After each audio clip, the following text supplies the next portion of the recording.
Hello दोस्तों, आप सभी का स्वागत है आपके यूट्यूब चैनल टाइपिंग इंस्टीट्यूट मरेना में। आज मैं लेके आया हूँ 80 WPM डिक्टेशन, जो लीगल डिक्टेशन है, कोर्ट से संबंधित डिक्टेशन है। सभी लोग अच्छे से लिखा करें। जिसको भी वर्ड नहीं आते हैं वो व्हाट्सएप ग्रुप में पूछ सकता है। वीडियो की PDF लेने के लिए व्हाट्सएप ग्रुप में ऐड हो सकता है। व्हाट्सएप ग्रुप की लिंक वीडियो को डिस्क्रिप्शन में दी हुई है, वहाँ से सभी लोग ऐड हो सकते हैं। जो भी स्टूडेंट चैनल पर नए आए हैं, चैनल को सब्सक्राइब करें, बेल आइकन दबाएं, जिससे आप तक नोटिफिकेशन पहुंचता रहे। ज़्यादा से ज़्यादा लाइक एंड शेयर करें। डिक्टेशन स्टार्ट होगी 10 सेकेंड बाद।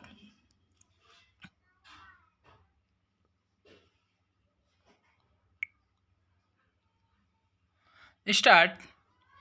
इस मामले के तथ्य इस प्रकार हैं कि तारीख 18 अक्टूबर 2006 को दोपहर के लगभग 12 बजे इत्तला देने वाले विनोद कुमार की पुत्री रजनी आयु लगभग 11 वर्ष, जो 5वीं कक्षा में पढ़ रही थी, सरसों की फसल की निगरानी करने के लिए खेत गई थी।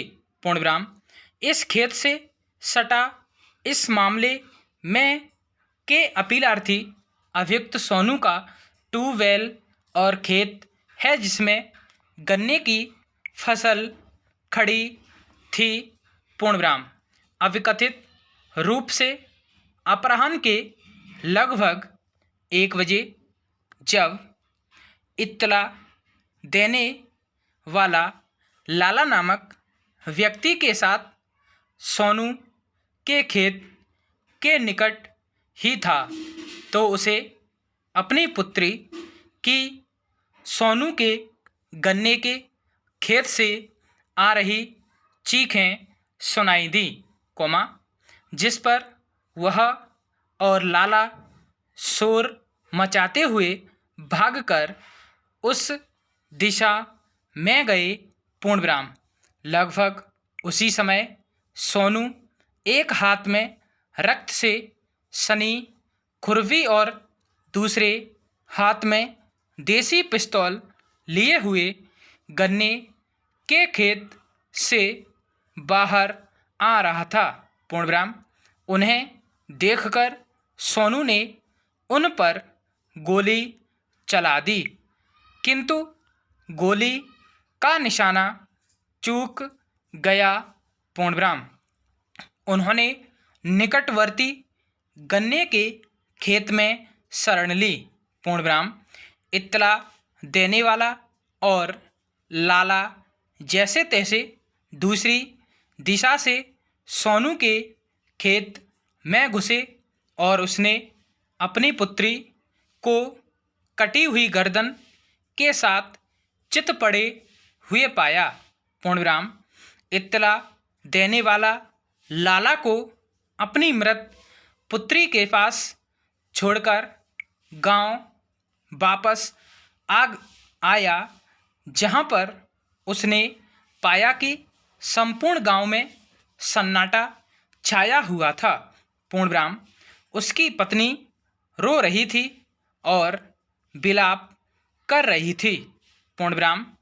इत्तला देने वाले को देखकर उसने उसको बताया कि सोनू यहाँ आया था और 2-3 गोलियां दागने के पश्चात यह धमकी दी कि उसने रजनी का तो सफाया कर दिया है, और यदि जिस किसी ने भी उसके विरुद्ध कोई विधिक कार्यवाही आरंभ करने का दुस्साहस किया तो उसका भी वही परिणाम होगा। पूर्णविराम। इत्तला देने वाले ने आगे यह अभिकथन किया है कि जब वह और अश्विनी कुमार रिपोर्ट दर्ज कराने के लिए पुलिस थाने जा रहे थे, तो रास्ते में सोनू एक बार फिर देसी पिस्तौल से लैस होकर उनके सामने आया और यह कहते हुए पुनः धमकी दी कि यदि वे रिपोर्ट दर्ज कराने गए तो वह उनकी हत्या कर देगा। पूर्णविराम। अपने ऊपर मंडराते खतरे को भांपकर वे गांव मुड़ आए और गांव वापस आने पर इत्तला देने वाले ने अश्विनी कुमार को रिपोर्ट लिखवाई तथा उसके पश्चात वह विभिन्न खेतों का चक्कर लगाते हुए छिपते छिपाते जैसे तैसे पुलिस थाने आया और रिपोर्ट दर्ज कराई। पूर्णविराम। स्टॉप। वीडियो अच्छी लगी हो तो लाइक शेयर कमेंट करें, सब्सक्राइब करें जिससे आप तक नोटिफिकेशन पहुंचता रहे। धन्यवाद।